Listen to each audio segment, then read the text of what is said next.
Hello and welcome to another edition of Weird World Weekly, a production of galacticnetcasts.com. I'm Dave Nelson, and joining me, as always, on every single episode, he's the man, he's the myth, he's the legend, he is Matt Stein. Hey, Matt. I don't know if I could really consider myself a myth since I exist. Well, you know what? Here's how you do that. A myth can also be an exaggeration of a person. So maybe somebody has this great story of you that was either exaggerated from something that you actually did, or totally made up something. I mean, I guess I would hope that no one exaggerated anything about me, but I could be like Bill Brasky. Remind our audience who Bill Brasky is. I think I have a feeling, but I'm not sure. Bill Brasky was a fictional character from a Saturday Night Live skit. I believe, I don't know how many skits there were, but he died in one, and all of his buddies were sitting around at the bar telling Bill Brasky stories. And I was trying to find somebody who was like, Bill Brasky hated Mexicans, and he was half Mexican, and he hated irony. Bill Brasky wears a live rattlesnake as a condom. He once scissor kicked Angela Lansbury. Okay. Yeah, so Bill Brasky was a man's man, if you will. And they all talked like Bill Brasky, right? Absolutely, yeah. I remember that. Yep, that was one of the funnier Saturday Night Live skits. All right. So maybe we'll have a story relating to that in a way. I don't know, but we do talk about myths and legends and the paranormal and the conspiratorial or anything else that would fit into the weird category. And we'll deliver one story in 15 minutes or less. We've got a wheel, and whatever the wheel stops on, that's the story we talk about. And this week, our choices are creepy stories about hitchhiking, ways that people died trying to become immortal, loud booms in North Carolina followed by massive fish kill, mysteries from the Emerald Isle. I've got more than I thought I had here. Anyways, we'll just leave it at that. So whatever the wheel stops on, lands on, that's the story that we talk about. So Matthew, are you ready? I'm so ready, Dave. Okay, why don't you spin the wheel this time? Okay, let's do it. All right, so we're at the mercy of the wheel. Whatever the wheel stops on, that's the story that we talk about. So let's find out here.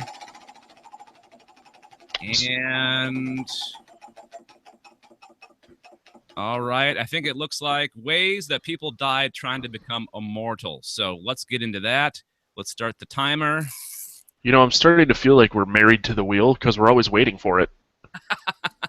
That's not nice. My wife's always waiting on me, so that's not always the case. Here we go. So people want to live forever, right? Makes sense. Mm-hmm. You don't want to die. It depends on the day. I'm just kidding. That sounded really sad. I want to stay young. I don't want to be 150 years old and barely able to move. Okay, well, some people in history have decided that they found a way of staying alive forever, becoming basically an immortal. So here are 3 instances of people using their knowledge to try to stay alive. So the first one, and I believe there was a story about this recently, about a mummy that they found. It was a monk's mummy, a mummy that was a monk that they thought he was still alive. He was just in a mummified or a trance of some kind. So the first one is the self-mummifying monks. A handful of monks have turned to the nightmarish practice of self-mummification in order to prevent their bodies from decaying. Number one, you have to have like no fear of enclosed spaces. You can't have any kind of claustrophobia to do this. Well, they always say like monks, they always do crazy stuff. Like they're able to, sit and meditate for a super long period of time. So for all you know, it's just another form of meditation per se. Yeah, like they can slow their breathing down so much that they appear dead, kind of thing. Mm-hmm. Yeah. Okay. It's crazy to me, but okay. Well, this process involved gradual starving yourself, drinking a resin-like substance, and then voluntarily entering a burial chamber. In one particular fascinating case, a Buddha statue was made to encase the remains. According to some traditions, the monk isn't treated as dead. Instead, the monk is viewed as existing in deep meditative trance.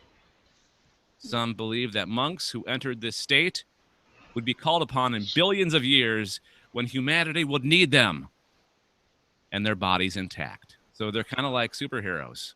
Sounds like a really bad sci-fi movie. It does. Exactly.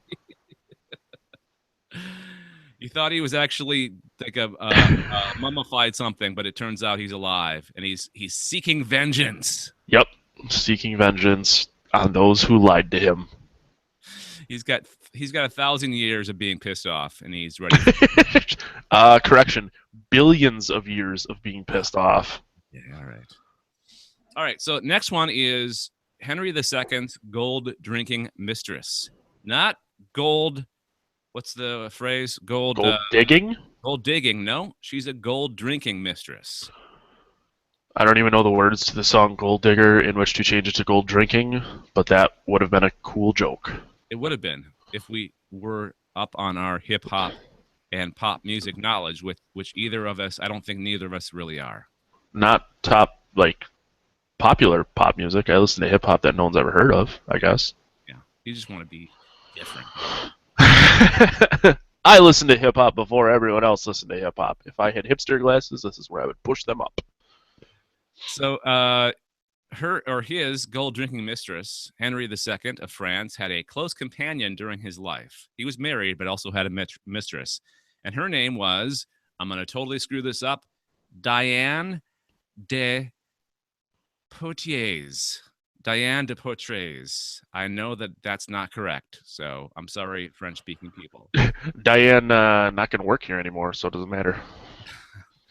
It probably didn't hurt that Diane was known for incredibly youthful beauty, which she maintained well into her life.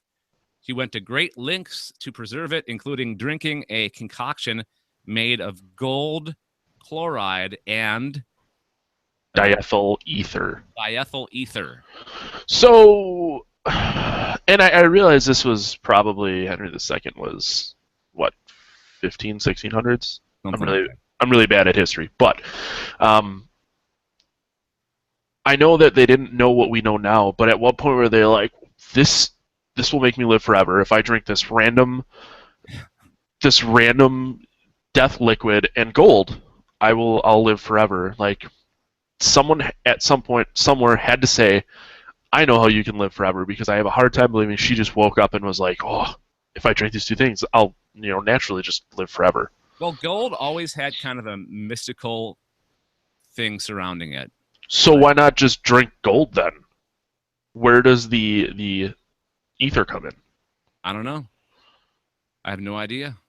There had to be somebody. There's charlatans throughout history, so I'm sure somebody that knew her thought that they believability is a lot. It goes a long way, Matt. Oh, I agree. So if you pretend good enough, people will believe what you're saying. So I've managed to get a company to believe that I know how to work on a computer for 2 years, and they continue to pay me. So I know it. That's a slight example. This one probably more exaggerated. Absolutely. Sadly, Diane passed on at the age of 66. So I don't think it really worked. Do you think by the end she was like pooping gold bars? One could hope. That would be neat. If you're not going to live a long life, at least live a long, rich life. Or, a short, rich life. True, but I feel like she wasn't becoming rich since she had to buy the gold or procure the gold in some fashion to drink it, to turn around and then just poop it. I'm putting far too much thought into how this lady is pooping out gold bars right now, but let's just stop this line of conversation because it's not going to end well. Nope. Okay. So our final instance of somebody trying to extend their life and live forever, racing toward the cryonic future. So I'm sure you know of the concept of cryogenic sleep, right? In Oh movie yeah, yeah. And shows. it's not only in sci-fi movies though, because Austin Powers, That's he was right. cryogenically frozen, so that's cryogenic freezing is a pop culture thing. Okay, so there was some debate as to whether terminally ill people who want their bodies cryogenically frozen should be able to have themselves frozen pre-mortem, basically meaning before they're dead. Uh, in the case of Donald V. Van de Kamp, probably not the one famous for the beans, Thomas A. Donaldson asked the California courts to declare that he had a constitutional right to pre-mortem cryogenic suspension. Donaldson died and was ultimately cryo Preserved. preserved. Thank you in 2006. Words not good with them sometimes. We all have our days. While cryogenic facilities wait until after legal death to preserve a body, some people have hurried the process along. On its website, the Alcor Life Extension Foundation describes the case of a client who called for advice on how to kill himself so that he could be cryopreserved immediately. Eventually, the client shot himself and was indeed cryopreserved. He died in the hopes that he might someday be revived and see the future. From Alcor's perspective, though, all he did was reduce his odds of uh, revivification, being revived. Which seems very odd to me that he's like, I want to live, I want to be alive in 150 years, so I'm going to shoot myself in the face. I assume it was the face. So he shot himself to be frozen, to be brought back to life. So now what he's essentially done is created a situation in which the doctors have to figure out how to bring someone back from a self-induced gunshot and reanimate a frozen body. Mm-hmm. That's not going to happen. I don't even think that they can reanimate a frozen body, let alone figure out how to fix a bullet hole in your head. Plus, when you wake up in the future, you have to deal with those 3 shelves in the bathroom. What? You've never seen the movie Demolition Man? No. Sylvester Stallone. I'm familiar with the movie itself, but I have never seen it. I feel like I should probably change that.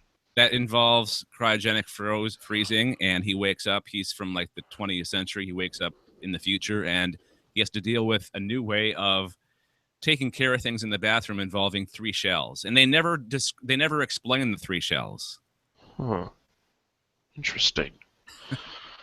Wesley Snipes and Sylvester Stallone, 1993. Wow, this movie has promise. Yeah. Also, they have a jingle channel, a commercial jingle like radio station, which a radio station in the future with a radio station that may be stretching it. Actually, having over-the-air radio in the future. Yeah. Yeah, I feel like radio's on its way out. Sorry. Yeah, I agree. Okay, so there you go. People that try to preserve their lives and live forever. I wish I had an echo. Forever. Forever. You could probably put it in after the fact. Anyways, there you go. If you have any kind of feedback on this story or others that we talk about, you know what you can do? Go to our website, galacticnetcasts.com, and record a voice message. There's a thing that pops up on the right hand of the screen. You click on that from your computer or your mobile device. You can leave us a voice message. I'm still looking for turkey meatball recipes too. Oh, that's right. I never got any. Okay. Well, yeah. If you have a turkey meatball. I made turkey meatballs that one day, and okay. Ground turkey, ground chicken, anything fun to do. Chicken breast, ways to make chicken breast not suck. I've been eating a lot of Brussels sprouts lately. Okay. I like recipes. Okay. So if you have a recipe for Matt, leave it on the website, galacticnetcast.com, or just email it to galacticnetcasts@gmail.com. We're on Stitcher and iTunes. Also, TuneIn Radio. If you do the iTunes route, please give us 5 stars and a positive review. We'd appreciate that. But the best thing, the most important thing you can do is tell your friends, family, and family pet about us, and then they'll tell friends, family, and family pet, and then so on and so on and so on and so on. That's how it works. Thank you for your support. And that's going to do it for this episode of Weird World Weekly. I really should have started the music way, way earlier than that. I'm a little rusty, Matt. Sorry. That's what happens. Oh, we've got this thing now on the website, galacticnetcasts.com, called the Galactic Collective. It's basically a real easy way to join one of our online communities. We have 3 levels, the top which you can become part of the Galactic Council and actually make decisions for Galactic Netcasts and be on one of our podcasts. So go to galacticnetcast.com and join the Galactic Collective today. Now we're ending. That's going to do it for this edition of Weird World Weekly. Until next time, Matt, what do we want to do? Keep it weird, Dave. All right. We'll talk to you next time. See ya.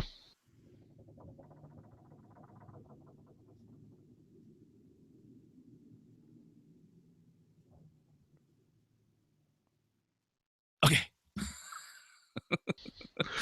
And we're done. And we're out. That's awesome. Hang on. Let me stop this bad boy. So I told